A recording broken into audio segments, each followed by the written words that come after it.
Je m'appelle Cassie Zara. Je suis infirmière de formation et j'exerce à la Polyclinique de Limoges au sein du cabinet d'algologie. Ça, c'est une spécialité médicale qui est liée au soulagement de la douleur. Lors du deuxième rendez-vous, je propose qu'on travaille ensemble, donc cette fois en hypnose, un lieu de sécurité. Qu'est-ce que c'est qu'un lieu de sécurité ? En fait, déjà, on va aborder pour la première fois ensemble l'hypnose, donc c'est important de décortiquer ensemble qu'est-ce que c'est qu'un état hypnotique, comment on fait pour y arriver, parce que le but de tout ça, c'est que la personne soit autonome avec l'hypnose après quand elle sera à son accouchement. Moi, je ne vais pas venir pendant l'accouchement de la femme avec mes grands sabots alors que c'est son moment à elle. Donc l'important, c'est qu'elle ait bien travaillé son auto-hypnose chez elle avant, pendant les mois de grossesse, pour avoir confiance en cet outil qu'elle a dans son sac et pour pouvoir s'en saisir si elle en ressent le besoin le jour J. Donc finalement, on va déjà aborder comment est-ce qu'on provoque soi-même un état hypnotique.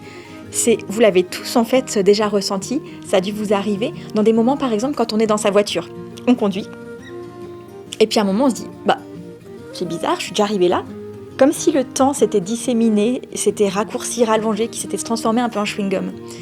Donc ça c'est pour montrer en fait que tout le monde fait de l'hypnose tout le temps. C'est un état tout à fait naturel. Donc il n'y a pas de gens pas hypnotisables ou hypnotisables. C'est un état que l'on pratique tous. C'est ce qui permet de faire notre petit nettoyage hebdomadaire, l'air de rien comme ça. La différence là, c'est qu'on va choisir de le faire dans un objectif donné et avec quelqu'un qui au début est peut-être un peu inconnu et petit à petit on va commencer à prendre confiance l'un dans l'autre. Donc c'est important déjà qu'on apprenne à se connaître pour pouvoir aller vers cet état ensemble en toute confiance. Et donc quoi de mieux pour cette première rencontre en hypnose d'aller travailler un lieu qui n'a finalement qu'une visée réconfortante et agréable.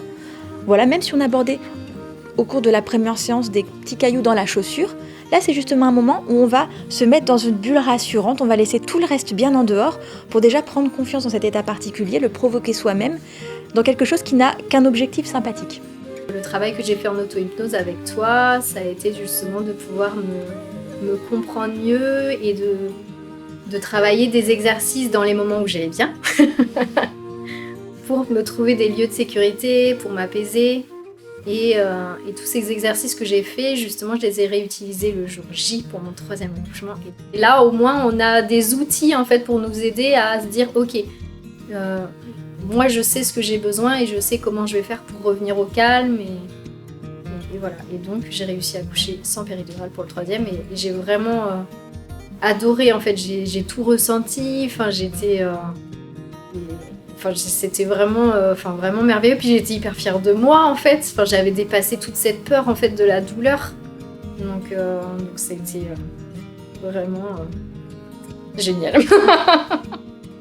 Pour en savoir plus, je vous invite à me contacter et à venir me rencontrer à la clinique Chénieux de Limoges. En plus, il y a de la tisane dans mon bureau. Alors à bientôt!